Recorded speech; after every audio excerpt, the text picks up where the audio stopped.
Hallelujah hallelujah खुदावंद के जिंदा जलाली बाबरकत नाम में आप सबों को सलाम। आप लोगों का शुक्रिया, पास्टर साहब आपका भी शुक्रिया, थैंक यू, आपने ये मौका बख्शा ताकि आज खुदा का कलाम हम शेयर कर सकें। यहाँ पे आना मेरी मर्जी नहीं बल्कि खुदावंद की मर्जी है। मेरी दुआ है कि आज के कलाम के वसीला से आप लोग शिफा पाएं, निजात पाएं।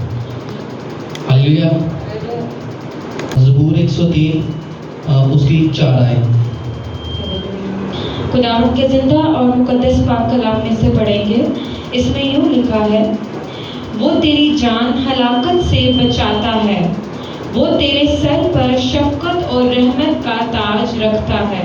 खुदावंद के पाक कलाम के पढ़े और सुने जाने पर खुदावंद की खास बरकत हो। आज का कलाम हमें ये बताता है कि मेरी जान खुदावंद को मुबारक क्या है। मेरी जान खुदावंद को मुबारक कैसे कहेगी?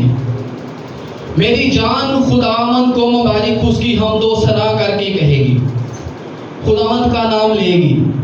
और फिर जब हम दुआ करते हैं तो हम खुदा को मुबारक कहते हैं, क्योंकि इस ज़मीन पे और ज़मीन के ऊपर या ख्वा ज़मीन के नीचे सिर्फ एक ही नाम मुबारक है, वो खुदावंद यीशु मसीह है। हालेलुया। और जो कुछ मुझ में है उसकी कुद्दूस नाम को मुबारक है। जो कुछ है, जो कुछ मुझ में है कुद्दूस नाम है, मुबारक क्या है। हम जिस भी हाल में हैं, ख्वा खुशी में हैं, ख्वा गम में हैं, हमें खुदा का शुक्र अदा करना चाहिए। जब हम खुदा की हजूरी में शुक्र करते हैं, खुदा के नाम को मुबारक कहते हैं, तो हमारे जुए, हमारे बंधन यीशु के नाम से जाते हैं, हम शिफा पाते हैं। तो उसकी नेमतों को फरामोश ना कर, खुदा की नेमतों को फरामोश ना कर। कोई ऐसी शख्सियत नहीं है जो एक सांस भी अपना खरीद सके, चाहे वो अरबपति है चाहे वो खरबपति है। ये जो हम सांस ले रहे हैं ये खुदावंद की नेमत है, ये खुदा की बहुत बड़ी नेमत है। ये जो हम सांस लेते हैं ये नेमत है और हम बैठे हैं और हम उसकी हमदो सना कर रहे हैं। तो इस बात के लिए भी खुदा का शुक्र करना चाहिए। सारी बदकारी, हमने जितने गुनाह किए होते हैं, सारा दिन में हम गुनाह करते हैं, आंखों में, बातों बातों में हम खता करते हैं, मगर फिर भी खुदा हमें सारा दिन संभालता है, फिर हमें राह देता है, फिर मीठी नींद देता है, फिर सुबह नई जिंदगी देता है। Hallelujah hallelujah. वो तेरी जान को हलाकत से बचाता है, वो तेरे सर पर शफकत व ताज का हाथ, सर पर ताज रखता है। ताज कैसे सर पे रखा जाता है?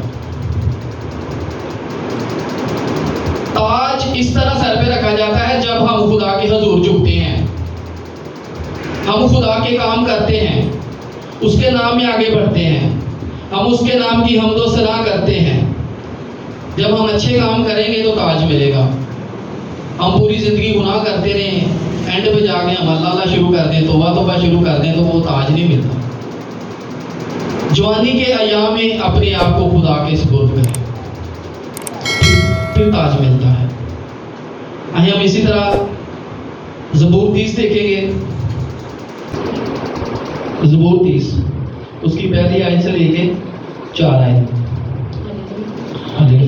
इसमें लिखा है, ऐ खुदावंद मैं तेरी तमजीद करूंगा, क्योंकि तूने मुझे सरफराज किया है और मेरे दुश्मनों को मुझ पर खुश होने ना दिया। ऐ खुदावंद मेरे खुदा, मैंने तुझसे फरियाद की और तूने मुझे शिफा बख्शी। ऐ खुदावंद तू मेरी जान को पाताल से निकाल लाया है, तूने मुझे जिंदा रखा है कि गोर में ना जाऊं। खुदावंद की सताइश करो ऐ उसके मुकद्दसों, और उसके कद्दूस को याद करो, याद करके शुक्रगुजारी करो। आमीन। आमीन। हालेलुया। कलाम में लिखा है कि मैं तेरी तमजीद करता हूं क्योंकि तूने मुझे सरफराज किया है। सरफराज खुदा अपने हर बंदा को करता है, तब ही करता है जब हम उसकी हजूरी में झुकते हैं। और तूने मेरे दुश्मनों को मुझ पर खुश ना होने दिया। दुश्मन, आजकल की जो दुश्मनी चल रही है ना, वो यही चल रही है कि कह रहे हैं कि मेरे चाचे का पुत्र थे, मेरे ताए का पुत्र ही मेरा दुश्मन है, और कोई नहीं जाएगा। सबसे बड़ी दुश्मनी यही हमारी चल रही है। रिश्तेदारी में दुश्मनी सबसे ज्यादा है हमारी, लेकिन असल में जो हमारा दुश्मन है वो इब्लीस है। असल में हमारा दुश्मन इब्लीस है। अगर मेरा 3 साल पहले एक्सीडेंट हुआ है, 3 साल पहले मेरा एक्सीडेंट हुआ, मेरा पाँव कटिंग हो गया उसमें, आज भी अभी भी कटिंग है। मैं खुदावंद की शुक्रगुजारी करता हूँ इस बात के लिए कि उसने मेरे दुश्मन को मुझ पर खुश नहीं होने दिया। हालेलुया।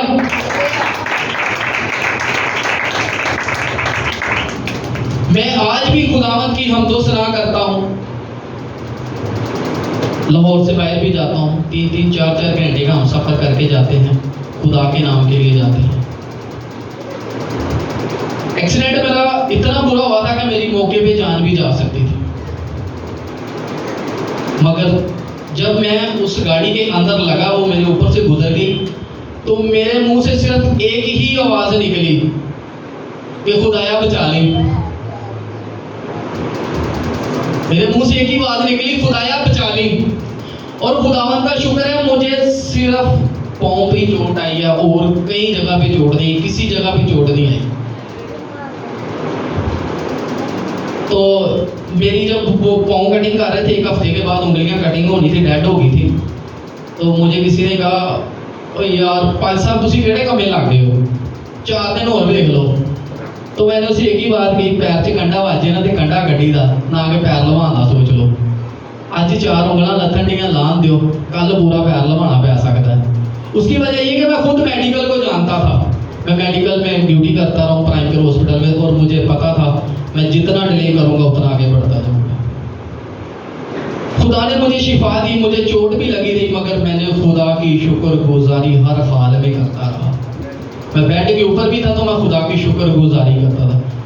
मुझे दर्द भी होती थी तो मैं सिर्फ दुआ करता था। हालांकि मुझे जब मेरी वो ड्रेसिंग करने के लिए आता था घर पे, तो वो इंजेक्शन पाँव के ऊपर डाल देता था ताकि मेरा जख्म सून हो जाए, मगर वो नहीं होता। मुझे टोराडोल इंजेक्शन लगाते थे ड्रेसिंग के बाद, मगर कुछ फर्क ना पड़ता था। जब मैं दुआ करता था तो मुझे फर्क फौरी आ जाता था, दर्द रुक जाती थी, और ऐसे रुकती थी कि मुझे खुद नहीं था पता दर्द हो रही कि नहीं हो रही। ये खुदा की शुक्रगुजारी है। जब आप अपने सच्चे दिल से खुदा को पुकारते हैं तो खुदा आपकी दुआओं को सुनता और जवाब देता है और आपको शिफा देता है। Hallelujah, hallelujah. आपने 12 बरस की रोगन की कहानी सुनी होगी, किसने सुनी है? सबने सुनी है। उसने कैसे शिफा पाई?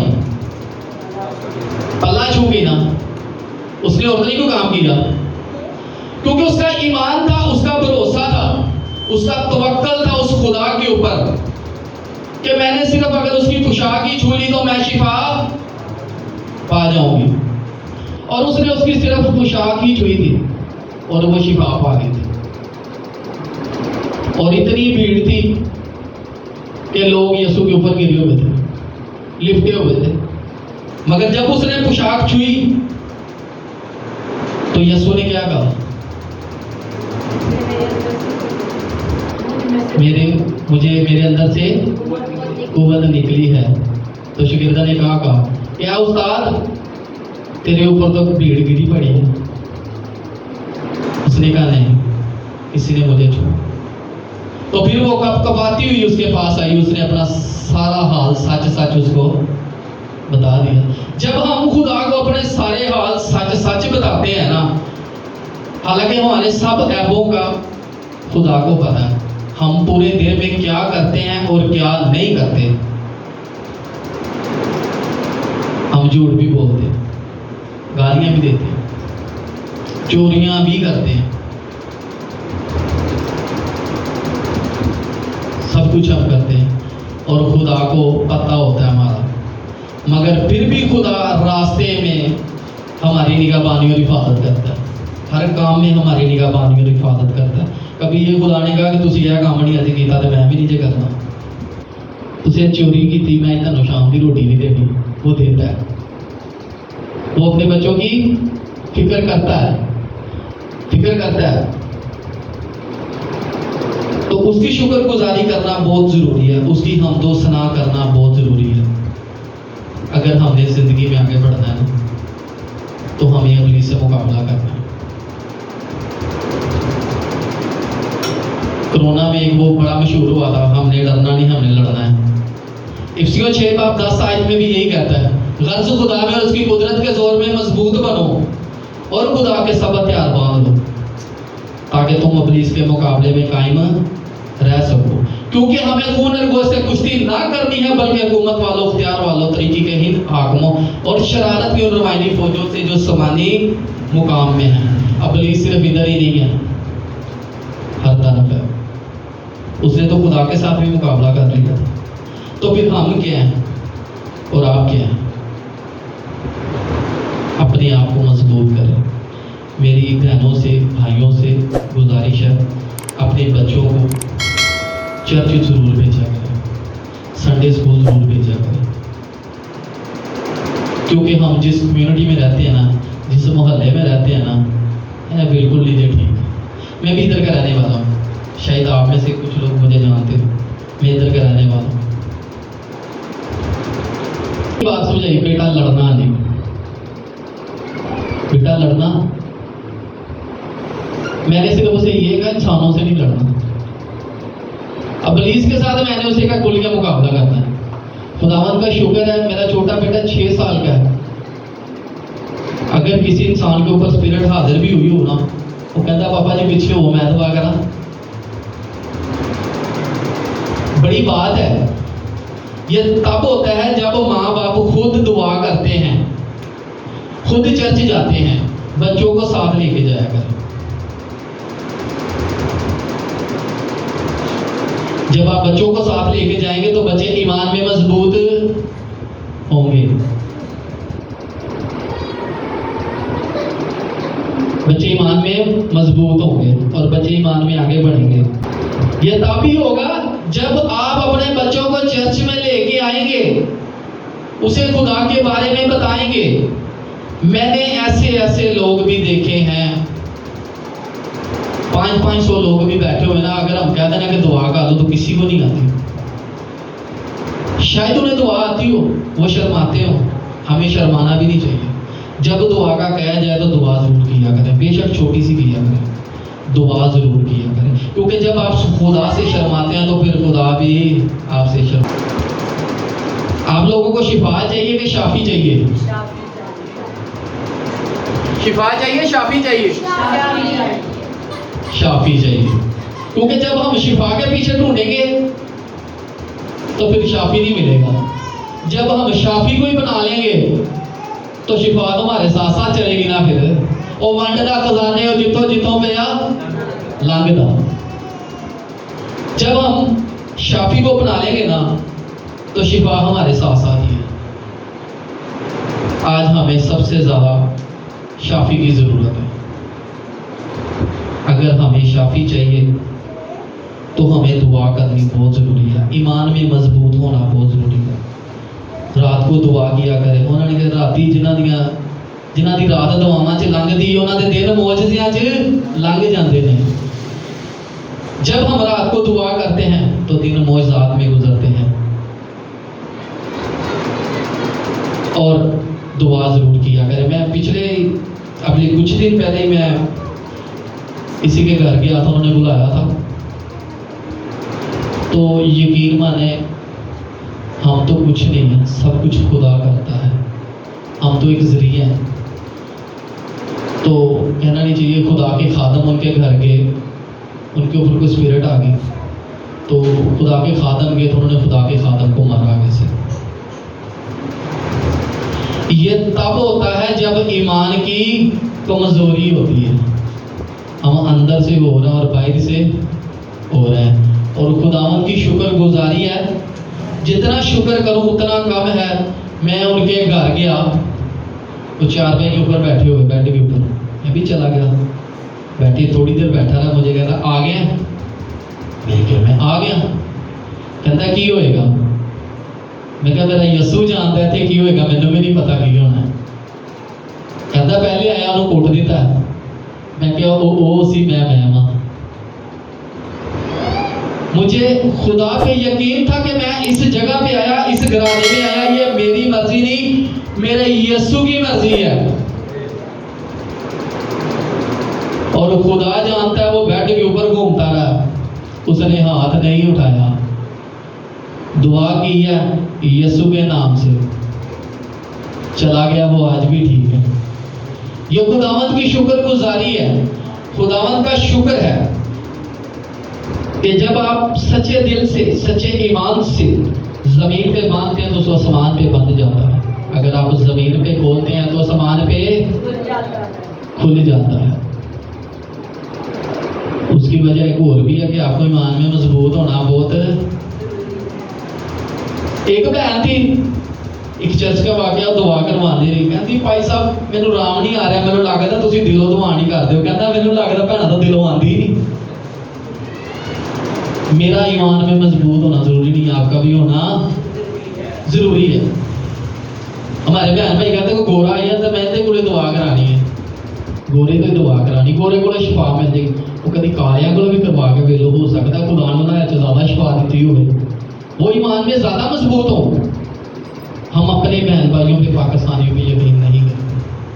ये पिछले दिनों में भी आए हुए थे, यरूशलेम से आए हुए थे, तो लोग चौकों में खड़े होकर दुआ करवा रहे थे उनसे। ईमान रख के इनसे तो करवा के देखें शिफा होती है कि नहीं होती।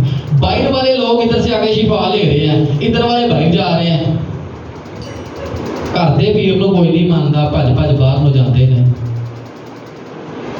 सो अगर आपको शिफा चाहिए, तंदुरुस्ती, ईमान चाहिए, तो उसकी हजूरी में ज़रूर झुका करें, उसको याद किया करें, सुबह शाम उसकी तारीफ किया करें, क्योंकि वो वाहिद नाम है जो हमें सरफराज करता है। जो भी काम करें उस यीशु के नाम से करें, वो आपके सारे जुए, सारे बंधन, सारी रुकावटें यीशु के नाम से जाती रहेंगी। कोई बीमारी आपके पास नहीं आने पाएगी, कोई बीमारी आपको छू नहीं पाएगी। ये मेरा ईमान है। सो खुदा आपको और मुझे इस कलाम के वसीला से बहुत सी बरकत दे। आमीन।